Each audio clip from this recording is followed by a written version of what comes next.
Hello and welcome to HW News. Since last few months, the US has been on a boil over rampant violent racist attacks on the black community and the police brutality.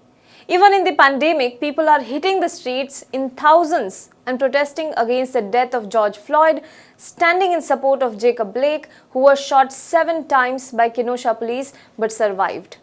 In the words of Democratic presidential nominee Joe Biden, America is finally now getting to the point where it is going to be addressing the original sin of the country. Racism has been a major social evil across the world that fuels inhuman practices like slavery, discrimination on the basis of color, denying people their rights as a fellow human being. But what happens if this racism creeps into the governance system? What if the racism and hatred for a particular community form the basis of your policies? Decisions taken on the basis of such hatred and racism can leave deep scars on the civil society. Imagine now a head of the state extremely prejudiced of one community, has deep hatred for it, is racist and doesn't shy away from constantly spelling it out in front of his aides and associates. Moreover, possibly whose policies could be driven by this very hatred. Why am I talking about this today? The reason is an article written by Gary Bass, who is a professor of politics and international affairs at Princeton University. He wrote an article in the New York Times. Anyone who wants to read this article, I will provide the link in the description box below. The article makes some startling revelations with regards to racism of controversial former US President Richard Nixon. The article cites some recently declassified White House tapes and says it provides an evidence of bigotry of Nixon and his national security advisor, Henry Kissinger. Gary Bass says that these tapes reveal how US policy towards South Asia under Nixon was influenced by his hatred of and sexual repulsion towards Indians. Now let me give you a brief history reference. We all know about how Bangladesh was formed. After partition of India, Pakistan was created, but then it was known as West Pakistan and East Pakistan. The East Pakistan being today's Bangladesh. The population here was mostly Bengali speaking. In March 1971, Bengali nationalists from East Pakistan won a democratic election which did not go well with others, and they began a devastating crackdown on its own Bengali citizens. So the citizens started fleeing their country. They took refuge in India. Close to 10 million refugees fled to India at that time, fearing persecution at the hands of supporters of the military regime in Pakistan. It was a time when India tilted towards Soviet Union, the staunch enemy of the US, and Pakistan military regime tilted towards the United States.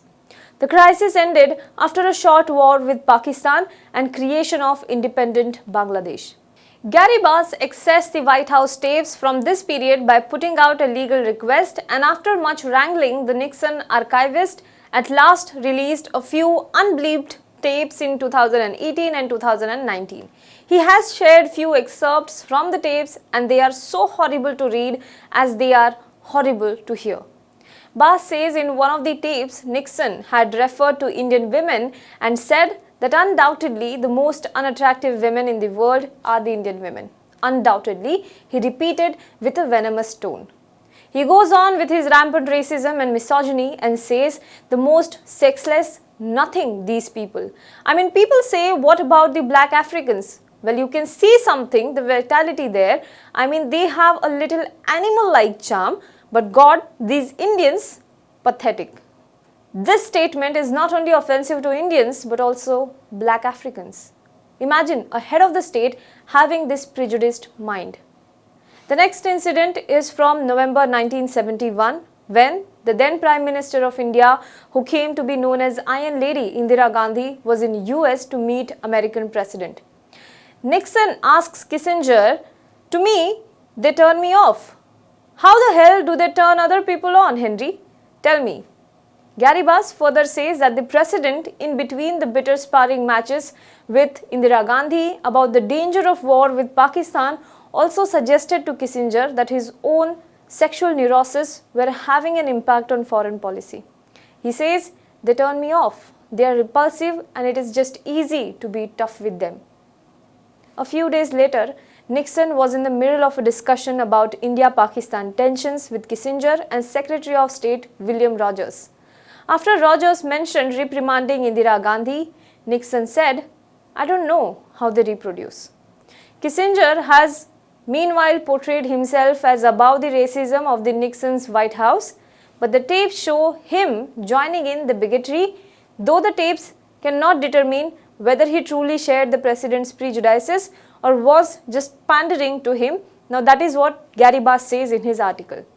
He even blamed Indians, that is Henry Kissinger blamed Indians for causing the refugee flow, apparently by their covert sponsorship of Bengali insurgency. He then condemned Indians as a whole, saying that they are scavenging people. Kissinger called Indians scavenging people.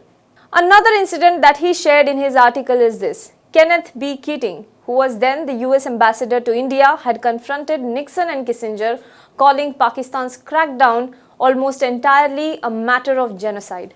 Nixon, who was obviously furious, says to Kissinger 2 days later, "What do the Indians have that takes even a Keating for a Christ, a 70-year-old?" What Kissinger said leaves no doubt that he wasn't above the racism in the White House as well. He says, "They're super flatterers, Mr. President. They are masters at flattery. They are masters at subtle flattery. That's how they survived 600 years. They suck up. Their great skill is to suck up to people in key position." But that's not all. Kissinger voiced prejudices about Pakistanis too.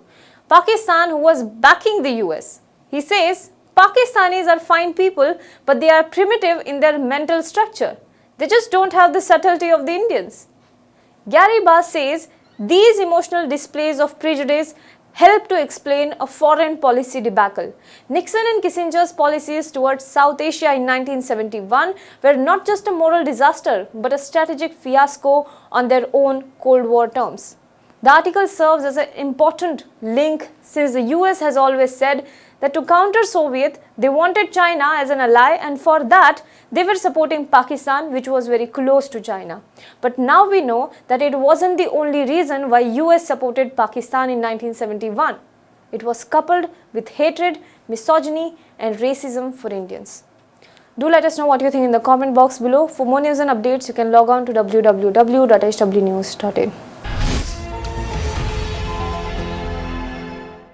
Now be the first to know about the latest updates on our new news app. Go on your Android or iOS, search for HW News Network. Download our app, choose the language you prefer to get updates in, and be up to date with the latest news. If you like this video, please share it, and we would love to hear your comments in the comments section down here. Also, please do like our Facebook page and follow us on Twitter to get minute-to-minute news updates. For more such shows and videos, well, subscribe to our YouTube channel.